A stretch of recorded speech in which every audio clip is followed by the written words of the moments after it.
Shalom saudara-saudara terkasih di dalam Tuhan Yesus Kristus. Hari ini seperti biasa saya ingin membacakan dan menjelaskan tentang segala kebenaran firman Tuhan. Sebelum kita mendengarkan segala apa isi firman Tuhan, marilah saya mengajak saudara-saudara kita bersatu di dalam doa agar hikmat Tuhan turun kepada kita. Terima kasih Allah Bapakku, terima kasih Yesusku. Apa yang saya baca tentang segala kebenaran firman-Mu Tuhan hari ini dan penyampainya kepada para pendengar. Tuhan, berikan hikmat-Mu di dalam diriku ya Tuhan. Biarlah Tuhan menjamah hamba-Mu. Apa yang aku sampaikan hari ini itu terjadi atas jamahan-Mu Tuhan. Segala yang keluar dari bibirku dan mulutku ini Tuhan, biarlah Tuhan yang jamah selalu.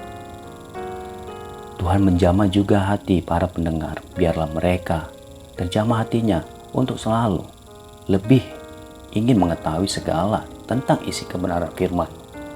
Biarlah saat ini hanya di dalam nama Tuhan Yesus kami serahkan semuanya ke dalam tangan-Mu ya Tuhanku. Haleluya. Amin. Baik saudara-saudara, sebelum saya melanjutkan tentang isi apa yang saya baca hari ini, saya ingin menjelaskan apa isi firman Tuhan di dalam Yosua 20 ayat yang pertama sampai yang ke-9. Saya menangkap konsep di dalam firman ini yaitu tentang perlindungan sejati. Kita bisa baca di dalam Yosua 20 ayat 2. Anda bisa membukanya saat ini. Isinya, beginilah firman Tuhan. Tentukanlah bagimu kota-kota perlindungan yang telah kusebutkan kepadamu dengan perantara Musa. Inilah tentang perlindungan sejati di dalam Tuhan. Di bawah kepemimpinan Yosua, umat Israel menaklukkan Kanaan dan membagi-baginya menjadi milik pusaka. Lalu Tuhan memberi instruksi agar mereka menetapkan kota-kota perlindungan. Perintah ini sudah disampaikan sebelumnya kepada Musa. Kota perlindungan ialah tempat pelarian bagi orang yang terancam nyawanya, khususnya bagi mereka yang membunuh tanpa sengaja. Keberadaan kota ini bertujuan menghindarkan terjadinya pembalasan dendam sepihak ataupun penghakiman massal. Karenanya bangsa Israel mengkhususkan 6 kota di lokasi yang berbeda. Di pegunungan, di padang gurun, di dataran tinggi, dan di seberang Yordan. Kota perlindungan diharapkan mudah dijangkau oleh mereka yang membutuhkan. Tua-tua kota yang berfungsi sebagai hakim akan menyelidiki setiap kasus. Jika seseorang terbukti bersalah, barulah hukuman dapat dijatuhkan dengan adil. Namun jika itu adalah kecelakaan atau tanpa sengaja, maka orang tersebut dapat tinggal di dalam kota perlindungan hingga matinya imam besar. Lalu ia boleh kembali ke tempat asalnya dengan aman. Jadi kota perlindungan adalah tempat suaka, keadilan, dan keselamatan.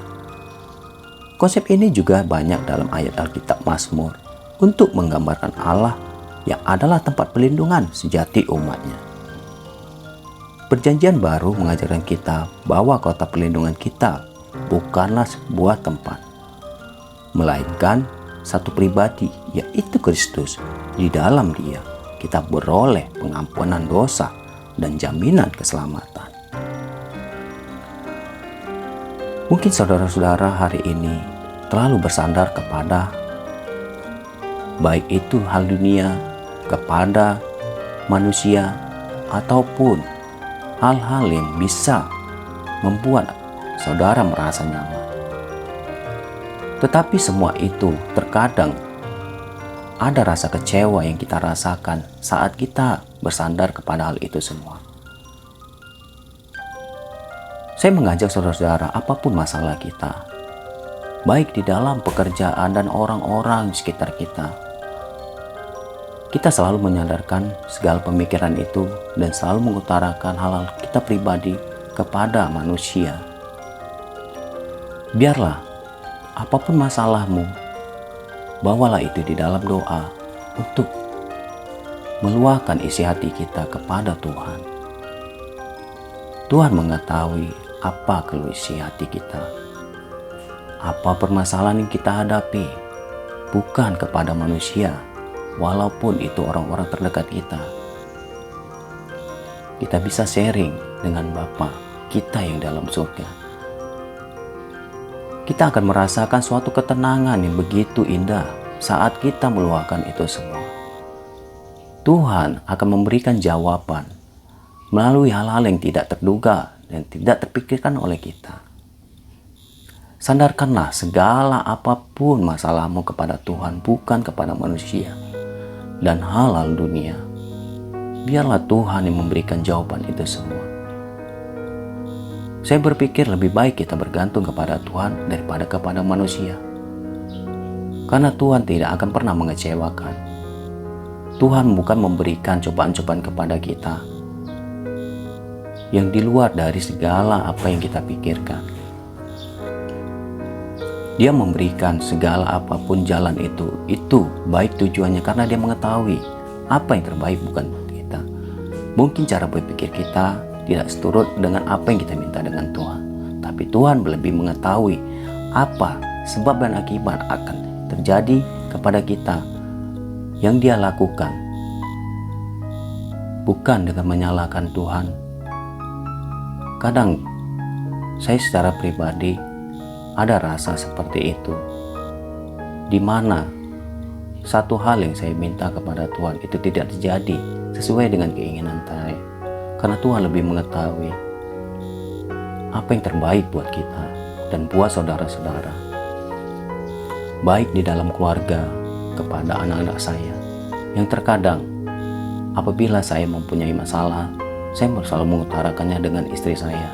Tetapi ada rasa acuh tak acuh yang terjadi yang dilakukan oleh istri saya. Dan saat itu terketuk hati saya, apapun masalahku, bukan kepada istri saya meluahkannya itu. Tapi biarlah di dalam Tuhan. Bukan maksud dan keinginan saya untuk tidak terbuka kepada istri saya. Mungkin dia mempunyai masalah yang tak pernah dia utarakan juga kepada saya. Biar dia menganggap dirinya untuk dapat menyelesaikan masalah itu sendiri. Tetapi satu hal yang penting di dalam keluarga yaitu keterbukaan antara suami dan istri. Ini yang sangat penting. Mungkin tujuan dia dan tujuan saya itu berbeda, tapi saya mempunyai satu konsep bahwa apapun masalah kita, mungkin itu tidak bisa kita tahan lagi. Seberat apapun, serahkanlah, doakanlah di dalam Tuhan. Tuhan akan memberikan kelegaan dan jalan atas itu semua. Karena banyak saksi-saksi yang lain telah mengutarakan itu di dalam segala kesaksiannya. Biarlah hati kita terjamah selalu dan belajar untuk meninggalkan segala kehidupan lama kita. Mungkin yang dahulunya seperti saya yang selalu menghadapi masalah dengan kepanikan. Tidak bisa tenang apabila menghadapi suatu masalah di dalam hidup saya. Tetapi saat ini saya ingin belajar. Orang yang bijaksana selalu menghadapi masalah dengan ketenangan, bukan dengan emosi. Terkadang apapun ucapan orang yang buat menyakitkan hati saya, gampang selalu tersakiti. Biarlah Tuhan yang menjamah hatiku juga buat saudara. Apapun, segala teguran-teguran dari teman-teman, saudara, ataupun keluarga, itu terkadang membuat hati kita sakit yang menimbulkan kepahitan di dalam hati kita. Biarlah Tuhan saat ini menjamah hati kita dan menjamah hati saudara untuk selalu belajar tentang kasih, bukan belajar untuk membalaskan segala kejahatan itu dengan kejahatan. Biarlah melalui firman hari ini kita belajar tentang sandaran kita untuk meneguhkan hati kita selalu bersandar di dalam Tuhan. Bukalah hati kita dan teguhkanlah apapun masalah yang kita hadapi di dunia ini. Kita menanti-nantikan kedatangannya. Siapkanlah diri kita untuk layak atau tidak layak. Tuhan yang menentukan itu semuanya. kita hanya manusia yang bisa berusaha untuk selalu mendekatkan diri kita kepadanya. Dan biarlah saat ini saya mengajak saudara-saudara untuk selalu melakukan doa dimanapun kita berada. Walaupun sejenak, tapi berikanlah waktu kepada Tuhan untuk kita berbicara apa yang kita inginkan dari Dia. Itulah yang saya petik hari ini tentang segala kebenaran firman Tuhan yang saya baca. Dan saya akan melanjutkan tentang apa isi Alkitab tersebut. Demikianlah firman Tuhan di dalam Yosua ayat yang pertama sampai yang ke-9 tentang kota-kota perlindungan. Berfirmanlah Tuhan kepada Yosua demikian. Katakanlah kepada orang Israel begini, tentukanlah bagimu kota-kota perlindungan yang telah kusebutkan kepadamu dengan perantaraan Musa, supaya siapapun membunuh seorang dengan tidak sengaja, dengan tidak ada niat lebih dahulu, dapat melarikan diri ke sana, sehingga kota itu menjadi tempat perlindungan bagimu terhadap penuntut tebusan darah. Apabila ia melarikan diri ke salah satu kota tadi, maka haruslah ia tinggal berdiri di depan pintu gerbang kota dan memberitahukan perkaranya kepada para tua-tua kota. Mereka harus menerima dia dalam kota itu dan memberikan tempat kepadanya, dan ia akan diam pada mereka. Apabila penuntut tebusan darah itu mengejar dia, pembunuh itu tidak akan diserahkan kepada mereka di dalam tangannya, sebab ia telah membunuh sesamanya manusia dengan tidak ada niat lebih dahulu, dan dengan tidak menaruh benci kepadanya lebih dahulu. Ia harus tetap diam di kota itu sampai ia dihadapkan kepada rapat jemaat untuk diadili, sampai imam besar yang ada pada waktu itu mati. Maka barulah pembunuh itu boleh pulang ke kotanya dan ke rumahnya, ke kota dari mana ia melarikan diri. Lalu orang Israel mengkhususkan sebagai kota perlindungan Kedes di Galilea di pegunungan Naftali, dan Sikem di pegunungan Efraim, dan Kiryat Arba, itulah Hebron, di pegunungan Yehuda. Dan di seberang sungai Yordan di sebelah timur Yeriko, mereka menentukan Bezer di padang gurun di dataran tinggi dari suku Ruben, dan Ramot di Gilead dari suku Gad, dan Golan di Basan dari suku Manasye. Itulah kota-kota yang ditetapkan bagi semua orang Israel dan bagi pendatang-datang yang ada di tengah-tengah mereka, supaya setiap orang yang membunuh seseorang dengan tidak sengaja dapat melarikan diri ke sana dan jangan mati dibunuh oleh tangan penuntut tebusan darah, sebelum ia dihadapkan kepadaan rapat jemaat. Itulah si Alkitab yang saya baru bacakan. Taruhlah segala permasalahanmu dan sandarkanlah itu kepada Tuhan. Tuhan saja masih mau memberikan tempat bagi orang-orang yang berdosa. Apalagi kita sebagai manusia.